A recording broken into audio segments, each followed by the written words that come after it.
নমস্কার, কথা হকের এই বিশেষ এপিসোডে আমি ময়ূক রঞ্জন ঘোষ, আর আমার সঙ্গে এই মুহূর্তে রয়েছে পিঙ্কি।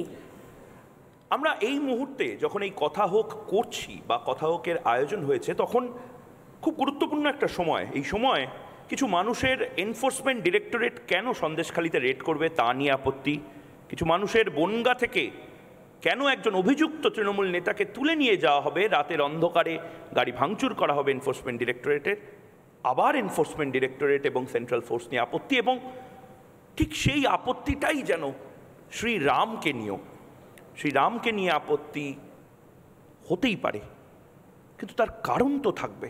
রাম মন্দির নিয়ে আপত্তি হতেই পারে, থাকতেই পারে, সত্যিই হয়তো মন্দির করে কি হবে, কিন্তু সেই কারণগুলো তো ব্যাখ্যা করতে হবে। এবং আমরা বারবার যে চেষ্টাটা করেছি পিঙ্কি, যে একটা মঞ্চ, যে মঞ্চ থেকে সমস্ত মত একসাথে এসে আপনাদের কাছে প্লেস হোক এবং আপনারা সিদ্ধান্ত নিন যে কোন মতটাকে আপনারা গ্রহণ করবেন। কথা হোক আজ রাম মন্দির আবেগের অপর নাম না ভোটের বৈতরণী নিয়ে। পিঙ্কি, একেবারেই ময়ূক, এই প্রশ্নটা ঘোরাফেরা করছে চায়ের থেকে কিংবা পাড়ার রকে। রাম মন্দির নিয়ে কয়েক পক্ষ এখনও দ্বিধাগ্রস্ত, to be or not to B.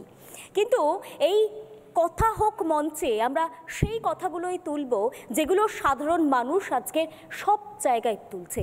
সেই কথাগুলোর আজকের একটা মুক্ত মঞ্চ বলা যেতে পারে, তাই তো ময়ূক? একদম তাই।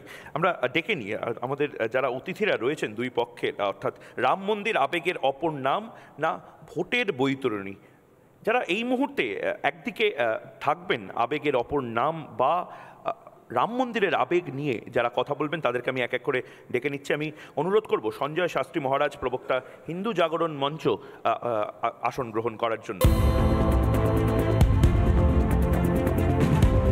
অনুরোধ করব অভিক সরকার, সুলেখক, সাহিত্যিক, তন্ত্র গবেষক, IIT খড়গপুরের প্রাক্তনী, ওয়েব সিরিজের অ্যাডভাইজার, আর কি বলবো জানি না, কিন্তু এই মুহূর্তে উনি বলছেন রাম মন্দির আবেগের অপর নাম। অভিকবাবুর পরে আমরা অনুরোধ করব জিষ্ণু বসু, গবেষক এবং চিন্তাবিদ, মঞ্চ গ্রহণ করেন।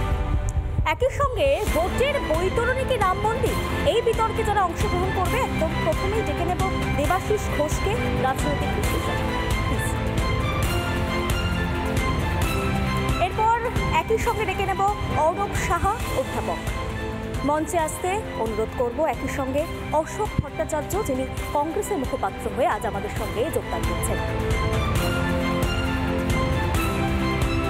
আমি অনুরোধ করব প্রথমে জিষ্ণু বসু, গবেষক, ওনাকে মঞ্চে যাওয়ার জন্য, এবং তারপরে আমরা পাল্টা অশোক তাদের আহ্বান করব।